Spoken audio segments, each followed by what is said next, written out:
আজ মধ্যরাত থেকে সাগরে মাছ ধরায় ৬৫ দিনের নিষেধাজ্ঞা শুরু হচ্ছে। এই বিষয়ে আরো জানাতে কক্সবাজার থেকে যুক্ত হচ্ছেন সহকর্মী সৌরভ দেব।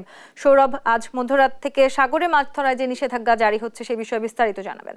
হ্যাঁ তন্নি, আজ মধ্যরাত থেকেই শুরু হচ্ছে এবং সেটি ৬৫ দিন পেরিয়ে ২৩ জুলাই পর্যন্ত বলবৎ থাকবে।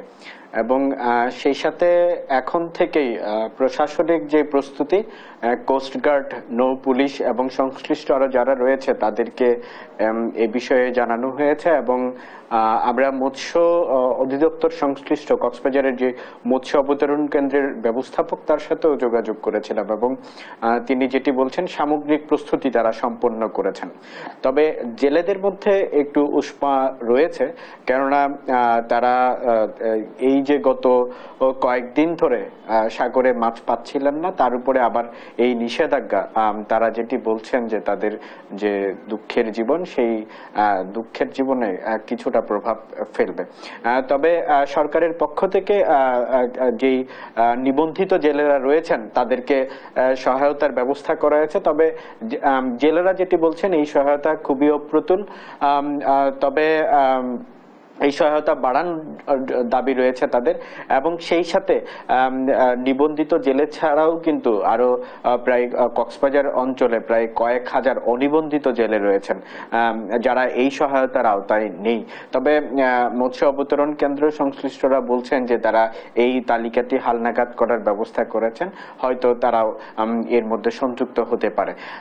আর যে বিষয়টি জেলেরা যেটি বলছেন যে এই নিষেধাজ্ঞা থাকাকালীন দেশীয় জেলেরা হয়তো মাছ ধরার জন্য সমুদ্রে যেতে পারেন না, কিন্তু তাদের একটি অভিযোগ রয়েছে যেটি প্রতি বছরই তারা করে থাকেন, যে বিদেশি জেলেরা অর্থাৎ বাংলাদেশের সমুদ্র সীমার বাইরে দুই দিকে, একদিকে ভারত এবং অন্যদিকে মিয়ানমার রয়েছে, সেই দুই দেশের জেলেরা অনেক সময় কিন্তু এই যে বাংলাদেশি জেলেদের যে জলসীমা সেখানে বাংলাদেশি জেলেরা যেহেতু যেতে পারেন না, সেই ক্ষেত্রে কিন্তু ওই দুই দেশের জেলেরা এসে অনেক সময় মাছ ধরে নিয়ে যায়।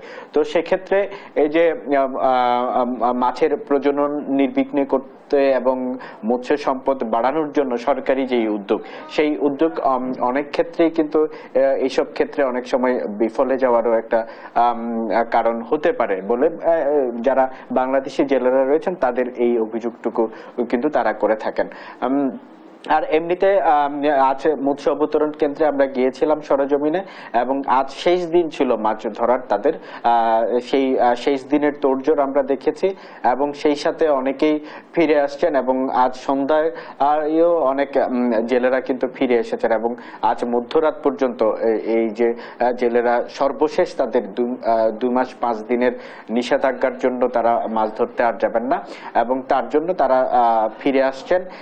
এবং সেই সাথে বলা হয়েছে শুধু ইলিশ মাছ নয়, সকল মাছ ধরাই কিন্তু নিষিদ্ধ করা হয়েছে। এবং সেই সাথে সেখানে সমুদ্রে যে কোস্টগার্ডের বিশেষ টহল থাকবে এবং নৌবাহিনীর নজরদারি থাকবে, সেই সাথে নৌ পুলিশ তো রয়েছে, এবং যে মৎস্য অবতরণ কেন্দ্রগুলো রয়েছে এবং সেই সাথে জেলে পল্লীগুলো রয়েছে সেখানেও যেন জেলেরা মাছ ধরতে না যায় সেজন্য সচেতনতামূলক যে কার্যক্রম, সেই কার্যক্রমও কিন্তু চোখে পড়ার মতো ছিল। তো কক্সবাজার থেকে আমার কাছে এই ছিল সর্বশেষ। সৌরভ, আপনাকে ধন্যবাদ। দর্শক, কক্সবাজার থেকে যুক্ত হয়েছিলেন সহকর্মী সৌরভ দেব।